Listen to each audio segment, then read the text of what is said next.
All right, Marvel fans, it's finally here, the third series on a Disney Plus streaming service. We got Loki starting today. Yeah, the first episode dropped, and it's called With Glorious Purpose. And before we get into that, we are going to roll that intro.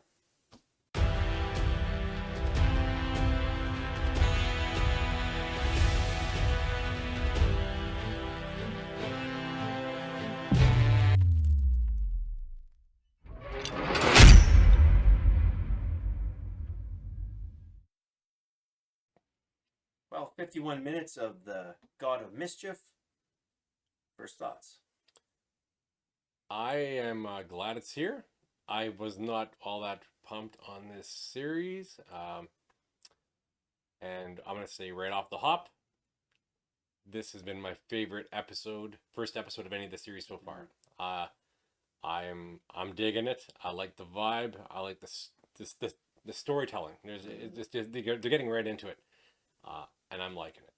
Yeah, the dialogue definitely a little heavier than it kind of was in the first two series they had with WandaVision. Was a little bit more campy with the It started out that way, yeah, yeah, yeah. and then Falcon Winter Soldier was I mean a little bit of action. Would expect like that to me was more of a superhero series, right? Yeah. Where here we're kind of getting the side of a Loki's always been kind of that in between villain and hero, really, right? Like I mean his story started out as villainous, right? And then What I like about it is they are really delving into who is Loki, and not just mhm, like who is this character, who is he inside, yeah, and what uh, drives him to be who he is.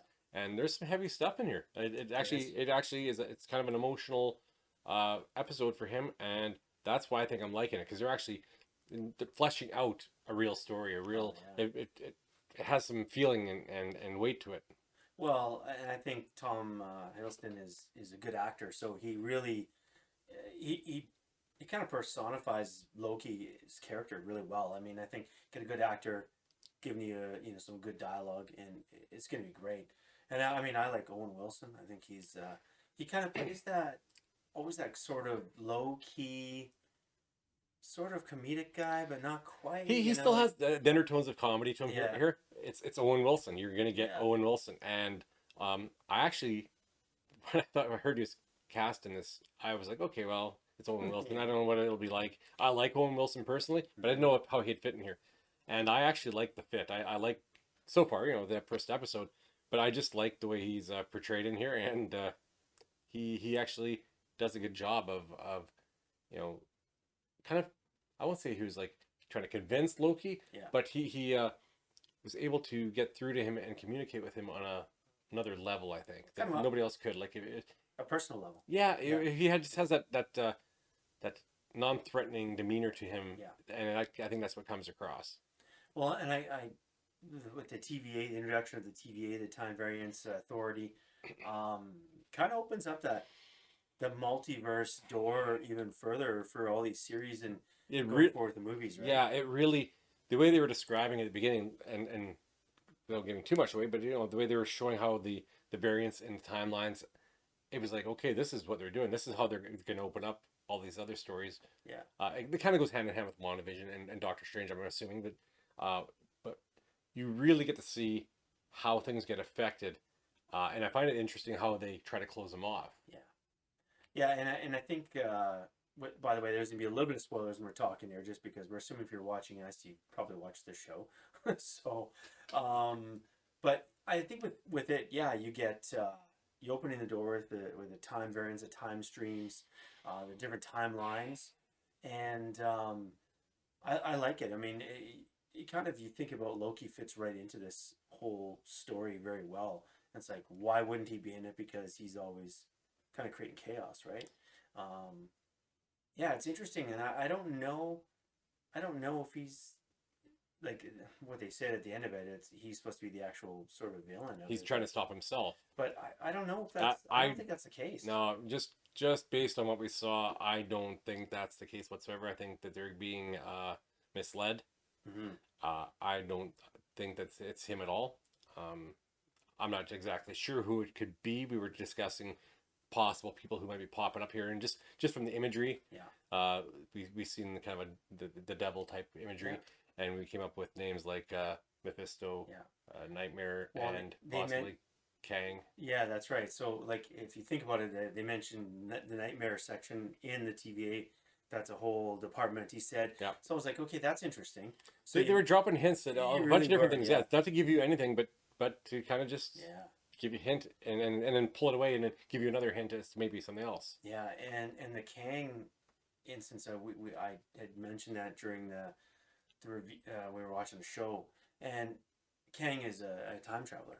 So I mean, he's from the future, and we all know he likes to mess with time, and he wants to rule, right? So is this your inclusion of bringing Kang into it? I don't know. I mean, I would be surprised if he wasn't in this series. It just seems it seems like a good fit. It does. It seems like a very logical starting point for him, and then if you're going to go forward with other series, and adding him as kind of that big bad guy, you know, because he is a big character, a big bad guy. Because you need the main antagonist, and we got a glimpse of them, but it's just a shadow, basically. Yeah.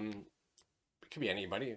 We have no idea who it is. It could be anybody. They don't really give you any real form. You know, it looks like a cloaked figure. So unless it's the red herring again, and it is just a version of Loki. And you know they do that from time to time, where they kind of mislead you, and it is the obvious choice. But I don't think it is this time. I really don't. Yeah, I mean, and I think what I've enjoyed about all these series is that you don't really know exactly what's going on. With WandaVision, we didn't really have a clue until the very end, and we figured it. You know, it was Agatha, it was Wanda, and there was nobody else. Yeah, there's no. Well, but some of the rumors were that they had other things planned, but they pulled back on them. But well, they might have. The way the story played out, it worked well the way it was anyway. Yeah.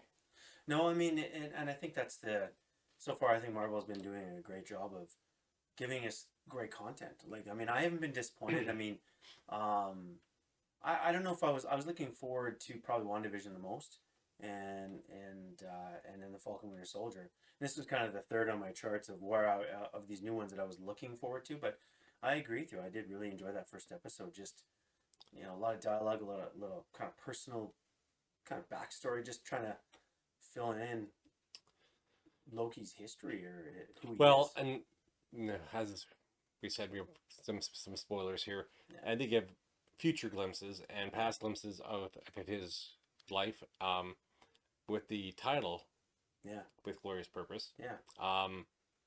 We see that in the end, what is his purpose? He ends, right? Yeah. So, what is his purpose in this? Basically, this episode is actually saying he's given almost like a new purpose here. Yeah. Because he really had nothing to look forward to after that. Oh, yeah. So he could play out in the end to fix and correct the timeline. Maybe he makes it worse. Oh, yeah. Maybe he gets a different path in the end, which is the only way of really continuing his story. Really, that's true. Because what I found interesting is when he actually got to see his own death at the hands of Thanos. Yeah.